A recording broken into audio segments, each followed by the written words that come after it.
and welcome back to another monthly reading recap. Today I'm going to be going through all the books that I read throughout the month of September. Now, I didn't read as many books in the month of September, however, some of them were bigger quality books. So these are the books I read in September. I read 6 books.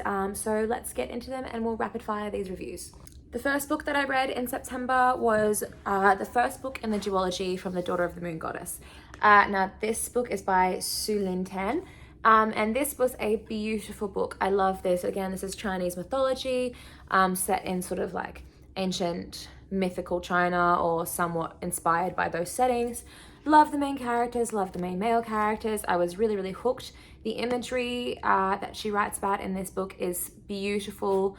It makes it so easy to imagine it in your head. I had no problems envisioning the characters, what they looked like, the settings, all of the colors, all of the scenery. It was just very, very vivid storytelling, and I really liked that, and I gave this a 5 out of 5. Next up was Heart of the Sun Warrior, which is the second book in the duology.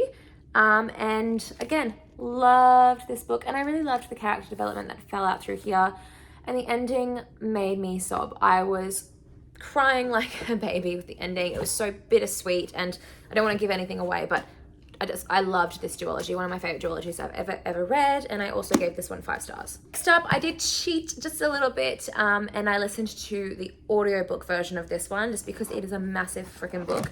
But it is Life Force by Tony Robbins, which is his health book, where basically he spent years collecting research from all of the top performing people in the health industry and the wellness vitality industry, and basically corroborated all of that information together into one big book and summarized it for readers. Now, I already read this book last year, but I re-listened to it again this year because I actually attended the Tony Robbins event in Australia in Sydney in September, which was UPW Unleash the Power Within. So I actually went to that event this year, which was a 4-day event. Amazing. I've always loved Tony. He was what got me into personal development to begin with. So I thought I'd just keep going on that Tony train and redo Life Force. And this is a huge book, and I love this book. It's a 4.5 for me just because there is so much information. But that being said, there is so much information that you're not going to retain everything. But what I love is that I can just apply what's relevant to me or what I find important, and then have those takeaways for myself and implement those things into my life. And a lot of this, I guess, a lot of these things are very new technologies or new research or new studies being done and are still quite expensive and not really attainable to the average person unless you make a lot of money. So for that reason, it can be a little bit, I don't want to say alienating, because it's fascinating to learn about all of these new developments in technology and in health.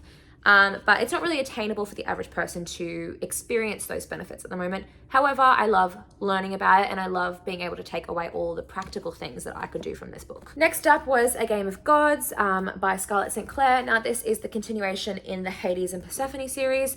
So this is the book that is in Hades' POV. So what she does is she's got all of the books in the series that are from Persephone's POV, and she's actually released a book for each book that's in Hades' POV. So just say you got book 1, which is Persephone, she'll release another book which is the plot of book 1 but from Hades' POV, so you get other information about the plot, about him as a character. And I personally prefer Hades' POV. I just prefer him as a character.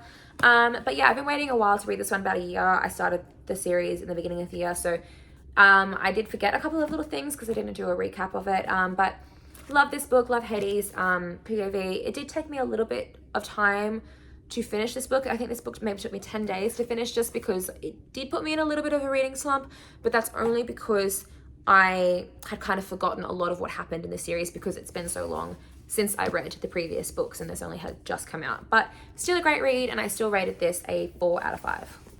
Next up was an incredible book by one of my favorite authors, which is Rebecca F. Kuang, and she wrote the Poppy War trilogy, which if you guys have watched previous videos of mine, has been my favorite trilogy that I've read all year. Freaking fantastic.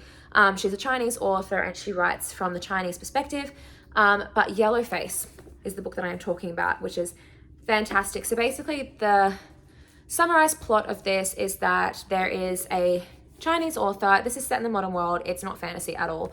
Chinese author, and she is a very, very successful author, and she's friends with this white author, and the Chinese girl dies, and the white author, her friend, well, I would say frenemy, the white author doesn't actually really like it that much.